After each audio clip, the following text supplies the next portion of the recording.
Welcome to the second episode in our Legendarium series about Justinian's Wars.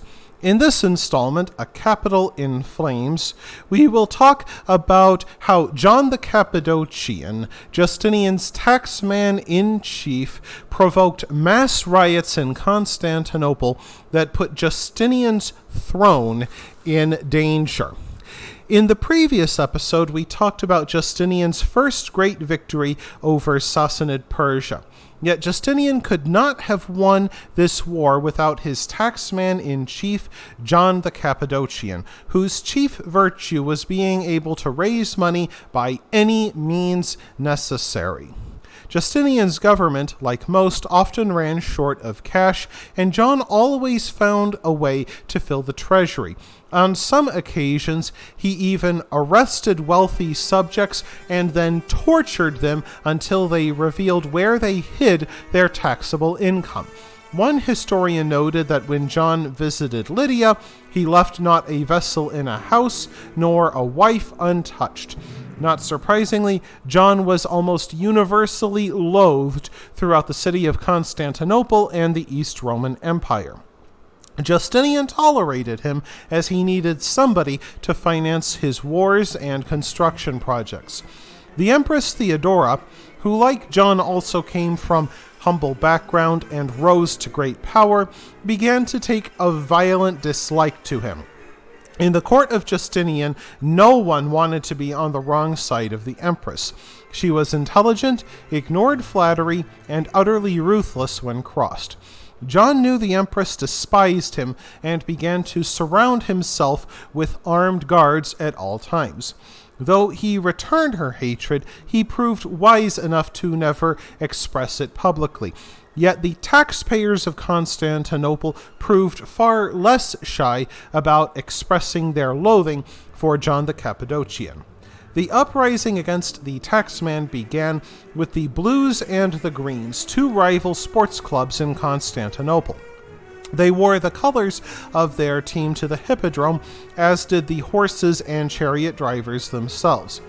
Both Blues and Greens gathered in the hippodrome, where enormous crowds assembled to watch the chariot races. Blues and Greens rooted for different drivers, shouting "Nika" or "Conquer" to cheer their men on. Yet they did more than just shout. Much like modern soccer hooligans, they would run riot if their man lost, and if their man won, they might run riot in celebration. And since they numbered in the thousands, the Blues and the Greens could be used by ambitious politicians and notables as private armies. Traditionally, emperors either joined the Blues or the Greens, but Justinian wanted to be seen as above the fray, even for sports rivalries. This would cost Justinian dearly, as he found no friends among either the Blues or the Greens when he needed them.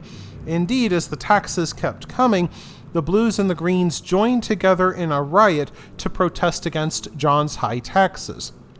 Imperial troops put down the riot with brutal force, jailed many of the participants, and sentenced all ringleaders held in captivity to death by hanging.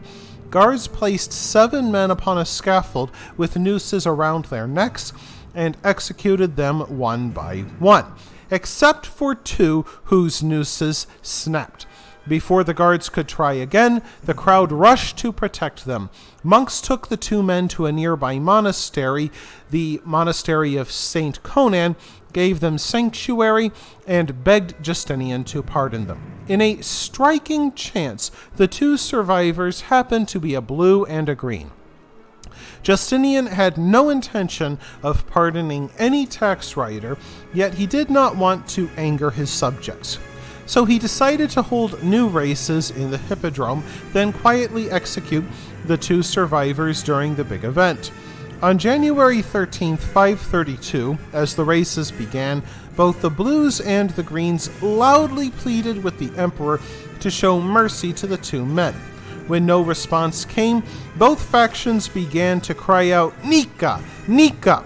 The chant, heard so often in the hippodrome in support of one charioteer or another, was now shouted at the emperor himself. As the mood of the crowd got uglier, Justinian's guards took him to a secret passage that led to the palace. The mob poured out of the Hippodrome and headed to the Praetorian, which served as the city jail of Constantinople. The rioters released the prisoners, and they celebrated by setting the Praetorian on fire. Constantine's baths, the imperial gates, the palace quarter, and even the Hagia Sophia all went up in flames.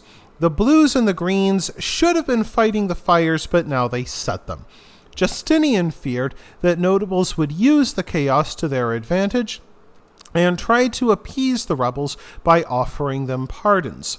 Instead, the mob demanded that Justinian remove John the Cappadocian from office, a demand almost certainly fed to them by noble-born patrons, which meant Justinian's nightmare of patricians getting involved in the rebellion had come true.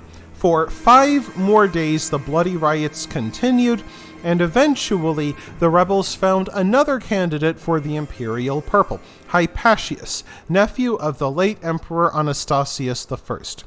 Though related to a former emperor, Hypatius had never been a serious candidate for the throne. He led an undistinguished career as a military officer and senator, and never showed much interest in becoming emperor. Indeed, the mob had to drag Hypatius out from under his bed over the protests of his wife and hauled him off to declare him their new emperor. Yet as the riots continued, Hypatius apparently warmed to his new role and promised the mob that he would be their leader and lower taxes and give them the head of John the Cappadocian. Meanwhile, Justinian and his cronies hid in the palace. They began to discuss fleeing the city. John the Cappadocian, who did so much to start the riots, urged Justinian to abdicate. And it was Justinian's wife, the Empress Theodora, who convinced the men to stand firm. According to Procopius, Theodora told her husband, "The present time, above all others, is inopportune for flight, even though it brings safety. For one who has been an emperor, it is unendurable to be a fugitive. Consider whether or not it will come about after you have been saved, that you would gladly exchange that safety for death. As for myself, I approve of a certain ancient saying that the imperial purple is the best burial shroud." Shamed by Theodora's words and buoyed by her courage, Justinian rose to the occasion. He sent an official named Narses to bribe the leaders of the Blues to go home, while the Greens remained holed up in the Hippodrome, where the new emperor Hypatius held court. It proved all too easy for Belisarius, Justinian's famed military commander, to barricade the passageways in and out. Though the rioters tried to fight the soldiers as they battled their way in, they were trampled to death.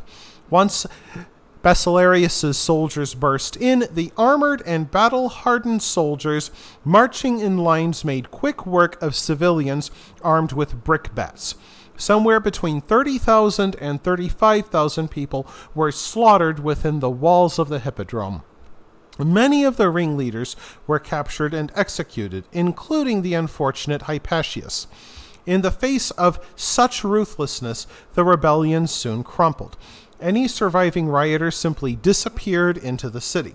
For years afterwards, supporters of the rebels faced punishment for their role in the uprising, with wealthy families deprived of property and sent into exile. Even the sport of chariot racing, which helped to spark the Nika riots, went into decline. The Hippodrome was shut down and races suspended for 5 years. Only Emperor Justinian profited. He reinstalled the old officials, including John, and since the riot had flushed out his enemies, he could rule as he saw fit. Yet what of the man who did so much to start these riots, John the Cappadocian? Antonina, the wife of Belisarius, the military commander who ended the rebellion against Justinian, also happened to be a close friend of Empress Theodora. John had made a mortal enemy out of both the Empress and Belisarius when he urged Justinian to abdicate. Antonina now saw a chance to destroy John and by doing so please the Empress. Antonina turned her attention to John's daughter, a foolish girl named Euphemia, who had recently taken up residence at Constantinople. Antonina gained Euphemia's confidence, which proved easy since she was so naive and trusting to a fault. Antonina put the idea in the young woman's head that her husband, Belisarius, was unhappy with Justinian.